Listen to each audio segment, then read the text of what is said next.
ever to conquer, never to yield. For Independence High School, This is Heim. this is Night News. Please stand for the pledges. I pledge allegiance to the flag of the United States of America and to the republic for which it stands, one nation under God, indivisible, with liberty and justice for all. And now for the Texas Pledge. Honor the Texas flag. I pledge allegiance to the Texas, one state under God, one indivisible. Please be seated for a moment of silence.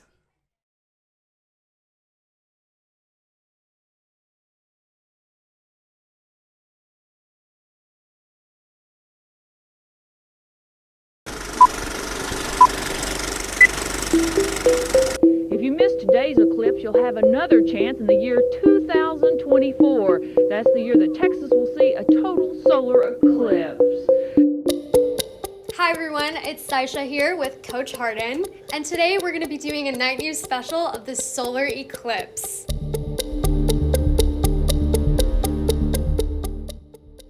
So Coach Harden, why don't you introduce yourself to the school, I guess? I'm Coach Harden. I'm also the head baseball coach, but I have the privilege of being able to teach Earth and Space Science this year. Why don't you just start talking a little bit about the solar eclipse? I know it's a historical event, so do you want to maybe go into a little bit about that? So the solar eclipse that we're having on April 8th is basically a time span of where the moon is coming in front of the sun. And so we're looking at the sun, so that's why we need all the special glasses that block UV rays. And so during this time, it's gonna start as a partial eclipse, and it's over 2.5 hours long. And we'll have the total eclipse for a little less than 4 minutes here in Frisco, Texas. And so what's really happening during that sub 4 minutes is there a complete blockage where the moon is 100% in front of the sun. Last October, we had another solar eclipse, but this one is a little bit different. That solar eclipse that happened in October was actually an annular eclipse, where the moon actually went in front of the sun, but yet we could still see the sun around the outside edge of it. Where this time it's going to have a full block covering at 100%. That's why we'll be able to take our glasses off during that totality time frame where it's 100% blocked, where we couldn't do that in October. There's a huge kind of cultural thing behind this solar eclipse. Everyone's really coming together. Well, I think a big part within, as it stretches across the United States, you're looking at a strip of totality to where people actually get to experience that. And that doesn't happen very often. We're blessed, we're lucky to be in that pathway of total totality this time, and who knows if it'll happen again in DFW. The average is where 325 to 375 years to the exact same location. And so we do get a total eclipse in 20 years from now, but that doesn't mean we can't do it without traveling somewhere in the United States to be able to do that. So we're lucky to have that right now. DFW, it's a hub, and a lot of people are actually flying out from all over the world. So I ask you, how do you feel as a resident that there's people from everywhere coming in just to see the sky that you see every day? I think it shows that it's a special opportunity. Even my sister was trying to travel in to be able to have that experience with her own family, that she lives in California now. There's people, there are scientists everywhere across trying to come into that view of total totality. Being in that range really does help the economic boost. They're thinking anywhere from $200 to $300 million in the state of Texas that we can improve the revenue over this event, from hotels, gas, food, any of the venues and events that are taking place, as well as even up to $1 billion across the United States through the course of the day. We have April 8th coming up soon. What does the science department kind of envision? We'll be able to go to the football field and be able to set up a couple of different experiences.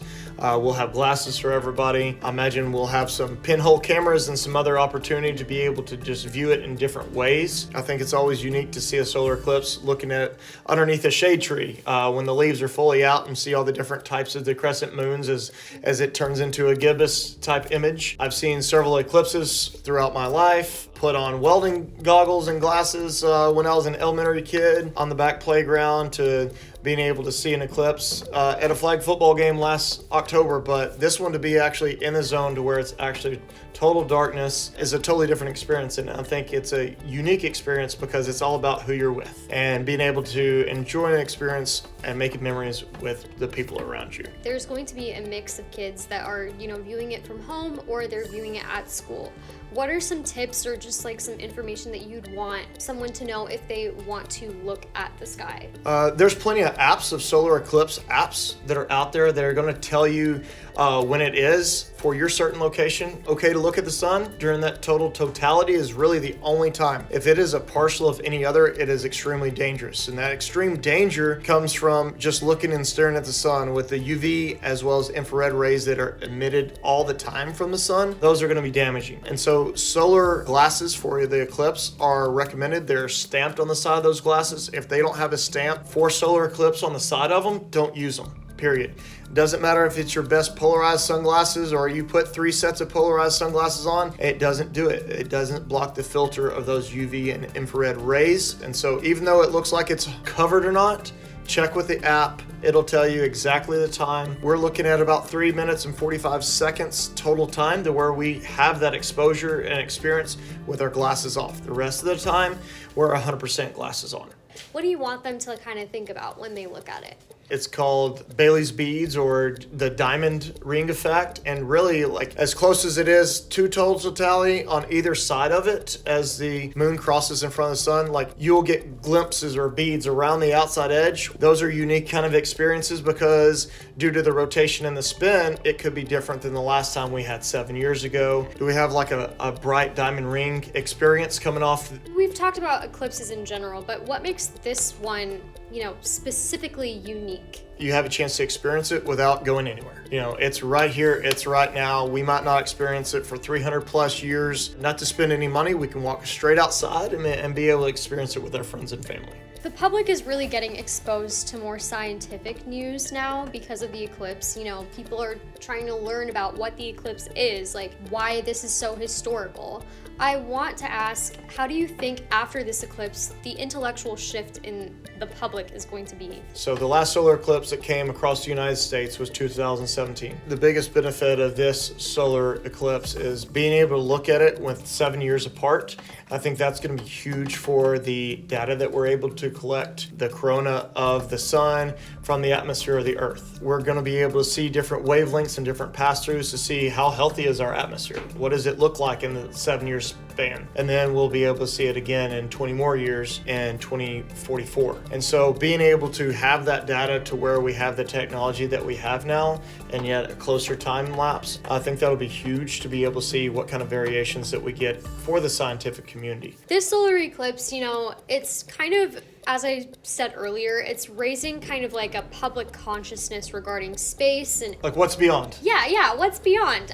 So I want to ask for any kids that might be interested in more space and science stuff, what advice would you have for them? I think with any information that you should run towards it. If it interests you, you should run towards it. I know that University of North Texas, University of Texas Arlington have big observatories. What are some of the common misconceptions that happen with an eclipse, whether it's viewing it or just like the existence of one? On apps like TikTok and Twitter, there's so many conspiracies. We'll just have to kind of wait and see how history plays out. Yeah.